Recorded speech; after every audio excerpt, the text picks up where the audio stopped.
Hello and welcome to the two-man power trip of wrestling. I am your host, JP John Poz, right here on the two-man power trip of wrestling podcasting empire, part of the TMPT feed. This week on the show, we're going back in time. We're going to talk about the WWE Survivor Series once again, and this time talking about some of the greatest Survivor Series matches of all time. We've talked about some of the greatest Survivor Series teams. Now we're going to be talking about some of the greatest Survivor Series matches. Now, this is going to be maybe a little different, maybe something a little fun here for everybody. We're going to be talking about a bunch of different eras of the WWF. When you're talking about this, obviously, we're going to go old school too. We're going to go to the Hogan era.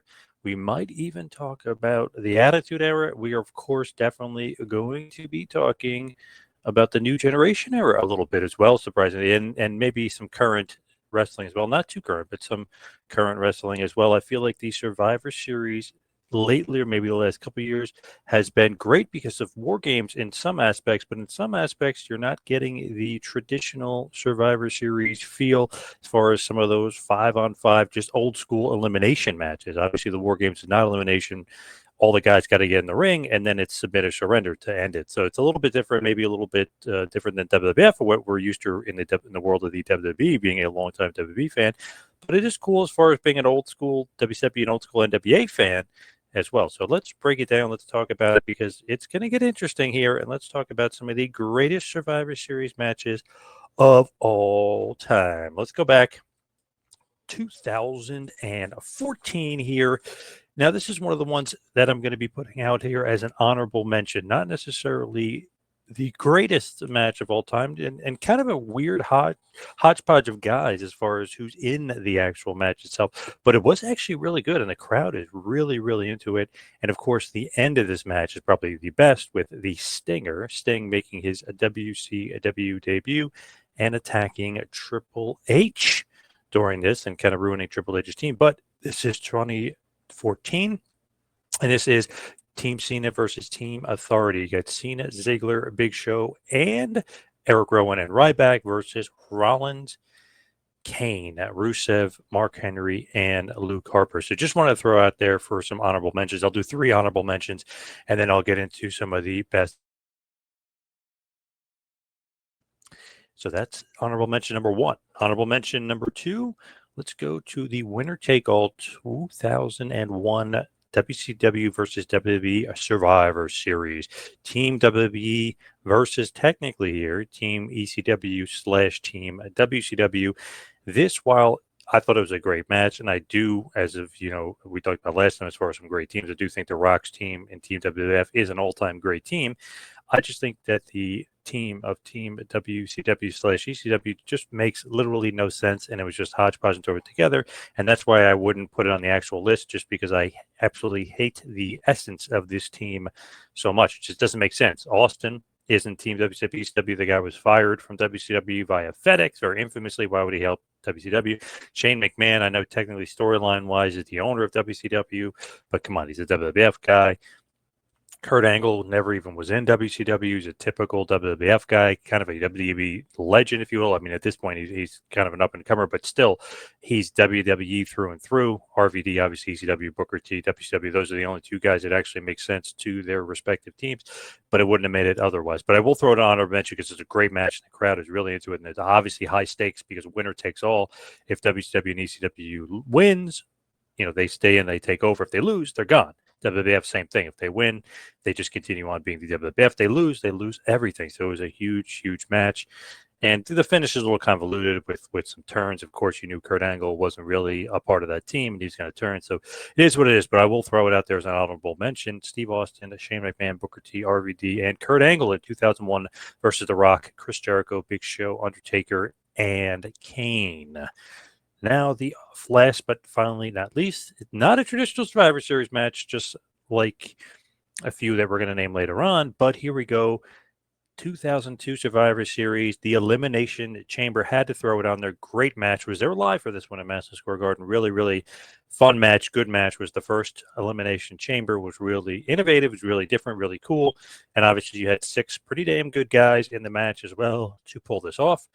Rob Van Dam, Shawn Michaels, Triple H, Chris Jericho, Booker T, and Kane. This was the Elimination Chamber match and the main event of the evening for the WWE World Heavyweight Championship. And, of course, the World Heavyweight Championship was won that night by Heartbreak Kid Shawn Michaels. I know when Bischoff put this thing together, storyline-wise, it was innovative, it was different, it was cool. Now, 23 years later, maybe not so much, although it is a good storyline device of picking a number one contender for a WrestleMania match. I just feel like when it first started here, this had the most impact. This was cool. This was different. This was something that deserves to be on this list. And I thought this was a great match with great crowd reaction that night there in Madison Square Garden for the Survivor Series in 2002 as well. So those are my honorable mentions. You've got the Elimination Chamber. You've got the winner take all in 2001. And then, of course, in 2014, the Cena versus the Authority match. Now let's break it down and let's really get into the top 10 greatest Survivor Series matches of all time. Here we go. Number 10. Let's go back to 1987 Survivor Series out in Richfield, Ohio.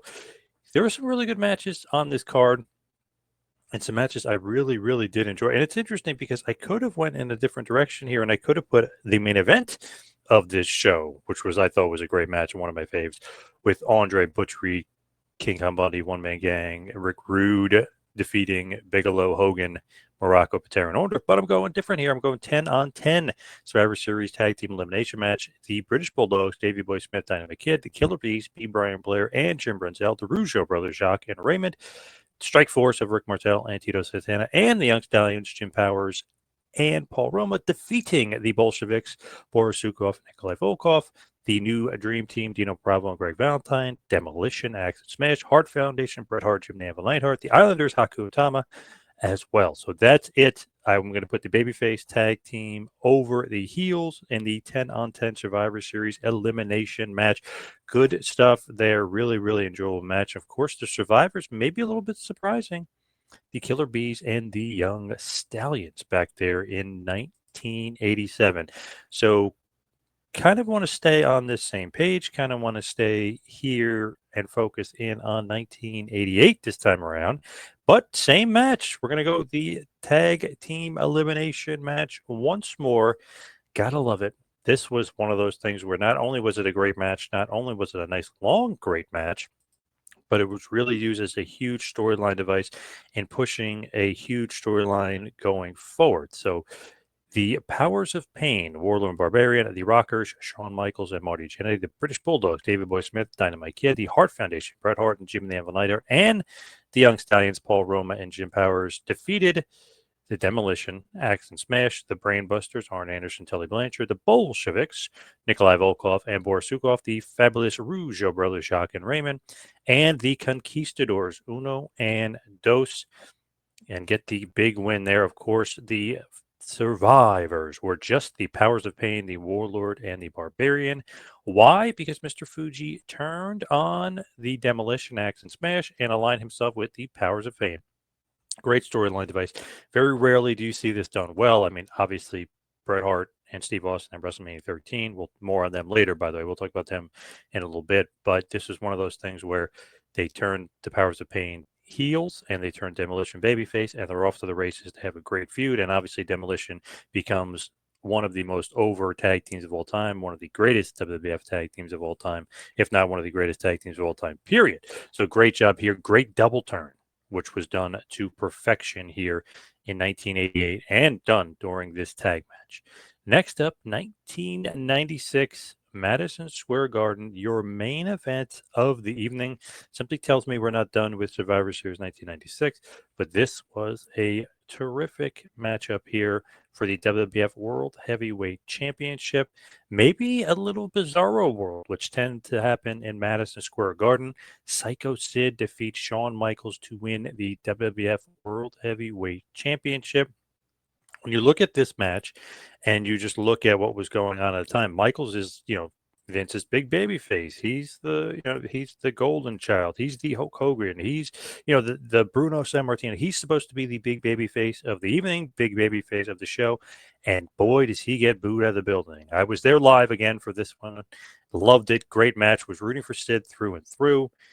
the thing here is, and I don't think people will remember this, Shawn Michaels actually got so vehemently mad that the crowd kind of turned on him and was booing him, and they were really in favor of Psycho Sid, who was, even when he was a heel, he was always over. Just one, kind of inventing the fist bump, giving the fist bump out to the crowd. I mean, he had everybody excited. He's just one of those huge charismatic monsters that you can't help but loving. So Sid defeats Michaels here. Michaels actually spits on members of the crowd at one point. He was so frustrated with getting booed. So not maybe the way you want your WWF champion to kind of do his thing. Sid even cheats and uses the camera. The crowd did not care. He even, man, which is crazy, he even beats up Jose Lothario. The crowd does not care. One of those things when you're looking at it and you're saying it, it's like, holy moly, the crowd could not care. Sid could do anything and would still be over as a babyface to them. So Sid as a heel beats Shawn Michaels via cheating for the world title at Survivor Series 1996 in MSG, and the crowd went wild. They absolutely loved Sid that night. Great match. One of Sid's best. Next up, let's go back to 1988. Let's go back to Survivor Series. As you know, I love this match. One of my favorite matches of all time. One of my favorite Survivor Series teams of all time. 5-on-5 Survivor Series matchup. The Mega Powers, Hulk Hogan and Randy Savage, teaming up with Hercules, Koko B. Ware, and Hillbilly Jim with Miss Elizabeth. Defeats the Twin Towers, Hakeem, the Big Boss Man, Ted DiBiase, King Haku, and the Red Rooster with Slick Virgil and Bobby the Brain Heenan. They're about a half-hour match. Great match. The sole survivors, of course, were the Mega Powers, Macho Man Randy Savage, and the immortal Hulk Hogan. Great match. Great night. Absolutely loved this card. Survivor Series 88, so much fun. The best part about this, and I know the match is great, and Hogan getting handcuffed to the ropes is great because you kind of thought Savage, there's no way he could win. There was a lot of just great moments and great things to kind of point out about this match, but the end of the match is great when Hogan and Savage win, and Hogan gets a little too handsy with Liz, gets a little too excited with Miss Elizabeth, and you could tell by Savage's face, the look on his face, he was not happy with Hulkster, and that really, it started earlier, but that really kind of continued to go. And then obviously the Royal Rumble, it boils over, and then Saturday Night's Main Event, it boils over even more. But this was kind of the real beginning part of the subtlety between Savage not being happy with Hogan and what he was doing, or maybe not doing, with Miss Elizabeth. Next up, we're going to go all the way down to 2017, Survivor Series 2017. This is, if you haven't seen this, go out of your way to see this. This is Brock Lesnar and AJ Styles. Just awesome match. Absolutely love it. When you're looking at this and you're kind of thinking, like, how did this match come about? What was going on? Well, it was actually, originally speaking, which is kind of crazy to say and kind of crazy to think, it was actually going to be Brock Lesnar versus Jinder Mahal in a champion versus champion match. If you remember here, what they were kind of doing in this Survivor Series for a while, champion versus champion. So you have a Raw champion versus the SmackDown champion. It'd be the women's Raw champion versus the women's SmackDown champion, and so on and so forth. Then the Continental champion versus the U.S. champion. So they would always have the Universal champion against the SmackDown WWE World Heavyweight champion. And going into it, it was Jinder Mahal. As the story goes, Lesnar didn't think there was much appeal in that match, didn't really want to wrestle Jinder. WWE really did have a big plan in place for AJ as the world champion as far as the SmackDown brand was concerned. They pulled the trigger. AJ becomes the WWE champion, and him and Lesnar have a match for the ages. It's a great match. Brock Lesnar, the Raw's Universal Champion with Paul Heyman, defeats AJ Styles, SmackDown's WWE World Heavyweight Champion. He beats him via pinfall in this champion versus champion match in about 15 minutes and 30 seconds. So great match there from AJ and Brock Lesnar. And if you've heard Brock Lesnar mention this, he loved working some of these smaller guys that could really bump and really make him look good. And AJ Styles, obviously one of the all-time greats, one of the all-time best, did that to perfection in this match. Just really great. If you haven't seen it, go out of your way. Absolutely go out of your way to see this match. Next up, let's go 1992. Yes, and something tells me you're going to see these two pop up again in the not so distant future as far as this feud is concerned and this match is concerned. But let's go to Survivor Series 1992.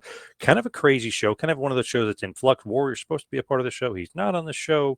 He obviously gets replaced by Mr. Perfect. That's another great match that I would recommend. Perfect and Savage versus Ric Flair and Razor Ramon. But here we go, Survivor Series 92 for the WWF World Heavyweight Champion. It's, again, champion versus champion here, but the WWF Championship is on the line. Bret Hart defeats Shawn Michaels. This is a great match. One of those things where Michaels wasn't quite main event level yet. Obviously, he's more the mid-card or high mid-card level. Bret is just coming into his role here as the champion. He's only been champion basically a month or so, month and a half, if you will. So his run hasn't been that long. And they're already kind of throwing him in there with somebody who you wouldn't necessarily say at this point in time that it was like a great title feud or there's going to be something great to make Bret look great and really give him the big push. No, he's fighting a mid-card guy who was the mid-card champion, the Intercontinental Champion, Shawn Michaels, who would eventually become great and eventually become a main eventer, but not at this point. So kind of throwing Bret out there, seeing what he's got, and boy, did they deliver. Great match. Bret and Shawn definitely deserves to be on this list. Next up, there they are once again. Survivor Series 1997 in Montreal, the Montreal Screwjob. Bret got the win in 1992, and of course, Shawn Michaels does get the win here, becomes the WWF World Heavyweight Champion 1997. Michaels, of course, came in as the European champion as well. So again, champion versus champion, but of course, Bret's WWF title was on the line here. This, of course, is the infamous Montreal Screwjob. We won't get too much into that because that's been kind of done to death, and we know all about that. But when you're looking at these two and you're looking at this match is great. Obviously, up until the finish, and obviously the Screwjob happens, and Earl Hebner gets involved and kind of screws everything up, if you will, with much to Vince's liking, much to Bret Hart's dismay.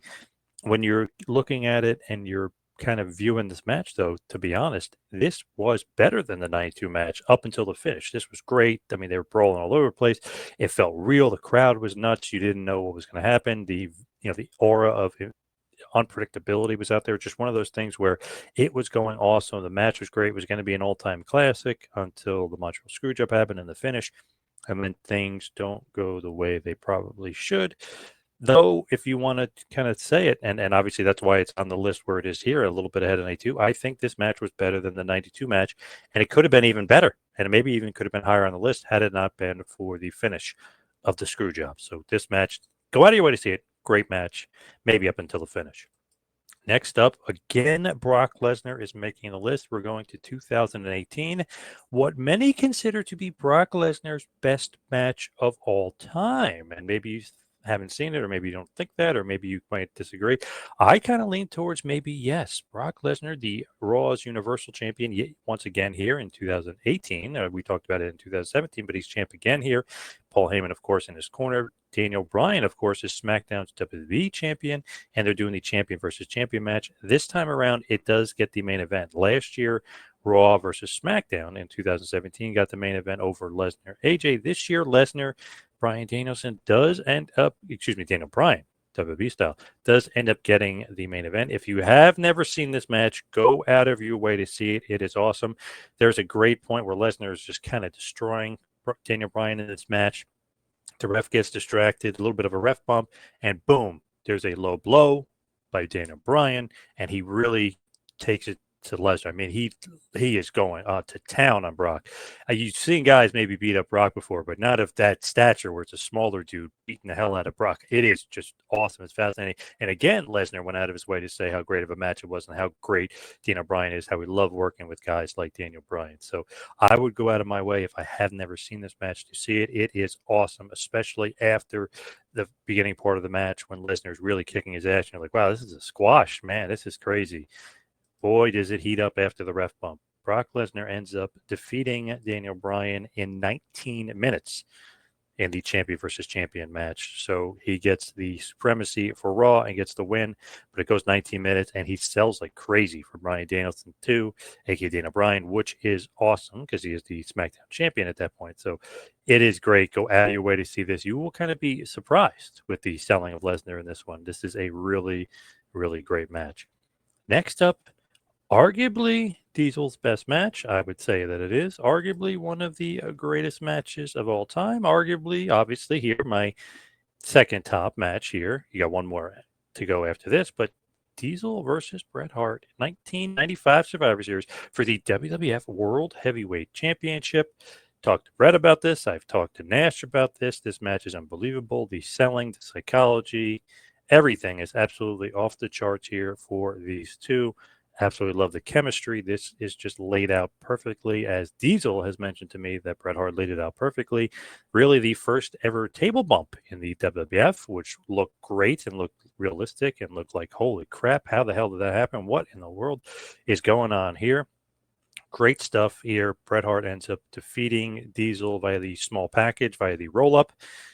Really, the small package, and kind of shocked him because Diesel thought he had the win.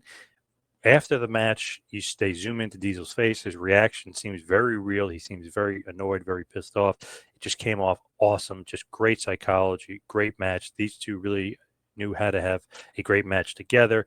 I think Bret Hart is Diesel's greatest opponent. I do think this is Diesel's greatest match, and this is one of Bret's match. And when I asked Bret, and obviously his forthcoming book that I'm working on with, this is in his top 5 of one of his greatest matches of his career. So Bret Hart defeats Diesel in 1995 at Survivor Series to win back the WWF World Heavyweight Championship. Great match. Again, you got to go out of your way to see this one if you haven't.